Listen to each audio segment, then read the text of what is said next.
प्रियों, कृपया ध्यान दीजिए, जब हम प्रार्थना करें तो वो वचन के अनुसार होना चाहिए।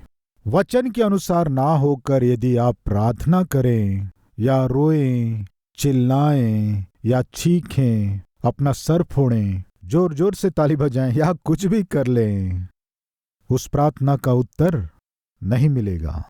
किस लिए? किस प्रार्थना का उत्तर मिलेगा कहने से, जिस प्रार्थना को आप वचन के अनुसार करेंगे उसी का उत्तर मिलेगा। बहुत से लोग वचन के विरुद्ध आशा करते हैं, वचन के विरुद्ध परमेश्वर के पास से बड़े बड़े अधिकारों को पाना चाहते हैं, वचन के विरोध में वे मांगते रहते हैं, वचन के विरोध में आशा करते रहते हैं। उन प्रार्थनाओं का उत्तर परमेश्वर नहीं देता है। परमेश्वर क्या कहता है? ये वचन के विरुद्ध है। नो, तुम्हारी प्रार्थना का मैं उत्तर नहीं दूंगा, निश्चय कह देता है। इसलिए जब आप प्रार्थना करो तो आपके हृदय में आपको एक निर्णय पर आना है कि जो प्रार्थना मैं कर रहा हूं वो वचन के अनुसार है या नहीं। प्रिय, प्रभु यीशु मसीह ने एक सुंदर बात बताई।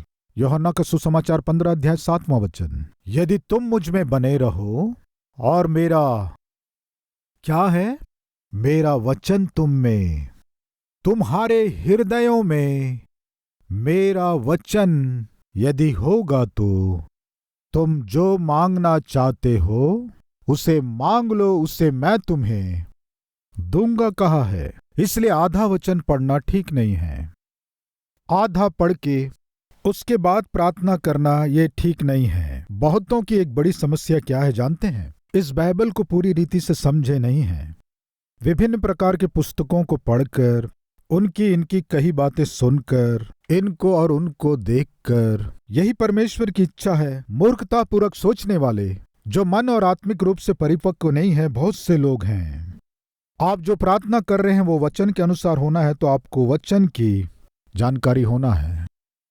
बहुत से लोग प्रतिज्ञाओं के लिए बाइबल को पढ़ते हैं और कुछ लोग प्रचार करने के लिए ही बाइबल पढ़ते हैं। व्यक्तिगत रूप से आत्मिक जीवन को सही करने के लिए, परमेश्वर की मर्जी क्या है ये जानने के लिए वचन को पढ़ना केवल मसीह के लहू से धुले जाकर मसीह के इच्छा के अनुसार मुझे जीना है आशा करने वालों के जीवन में ही सामान्यता देखते हैं।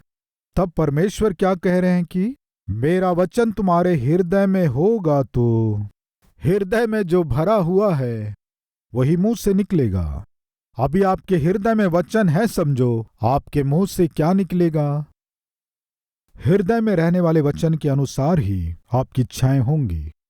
वचन के अनुसार तुम्हें जो मांगना है उसे मांगो, मैं तुम्हें दूंगा। समझ में आया? जब हम प्रार्थना करते हैं वचन के अनुसार मांगने से ही परमेश्वर देता है। आप वचन के अनुसार ना मांगकर वचन के विरोध में आप जो कुछ भी मांगेंगे, आप 10 दिन उपवास रहेंगे, 15 दिन रहेंगे, 20 दिन रहेंगे या 30 दिन रहेंगे, कितने दिन भी उपवास रहो। और कुछ लोग 7 सप्ताह भवन में आते हैं और कुछ लोग आकर मन्नत मानते हैं, 14 सप्ताह में लगातार भवन में आता रहूंगा। कृपया ध्यान दीजिए, परमेश्वर के भवन के चारों ओर परिक्रमा करने से भी, या परमेश्वर के भवन में आकर कितना भी गिड़गिड़ाएं, कितना भी प्रार्थना करें, विनती करें या रोएं या आंसू बहाएं, एक बात सत्य है, परमेश्वर वचन के विरुद्ध में आपको उत्तर देना संभव नहीं होगा। परमेश्वर की इच्छा के अनुसार आप प्रार्थना करने से परमेश्वर यस कहेंगे, वो परमेश्वर के विरुद्ध में होने से नो कहेंगे। प्रियों, और यदि आपकी प्रार्थना परखी जा रही हो या फिर उत्तर पाने के लिए आपके अंदर परिपक्व विश्वास ना हो और आपका विश्वास कमजोर हो और वो समय उत्तर पाने का नहीं है तो वेट कहेगा। प्रियों, जो प्रार्थना आप कर रहे हैं उसका उत्तर आपको एस में मिलने से ठीक है। नो कहने से प्रार्थना के जीवन को और प्रार्थना की विधि को बदल लीजिए। वेट कहने से परमेश्वर के समय का इंतजार कीजिए। आज इन वचनों को सुनने वाले भाई और बहन, आप जो भी प्रार्थना कर रहे हों, आज आपको क्या जानना है कि मैं वचन के अनुसार कर रहा हूं या नहीं। आइए मिलकर प्रार्थना करें।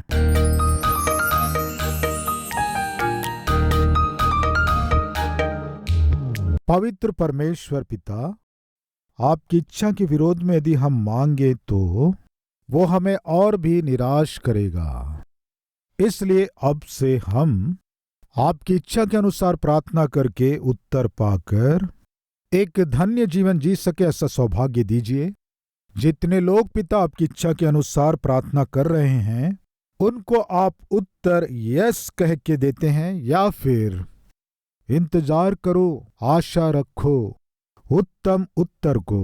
मैंने जो समय नियुक्त किया है वो समय आते ही निश्चय तुम्हें दूंगा। जिस किसी से आप ये प्रतिज्ञा कर रहे हैं, उनके हृदयों को आनंदित कीजिए, शांति, आशा, उत्तर पाने के लिए उचित विश्वास प्रदान कीजिए।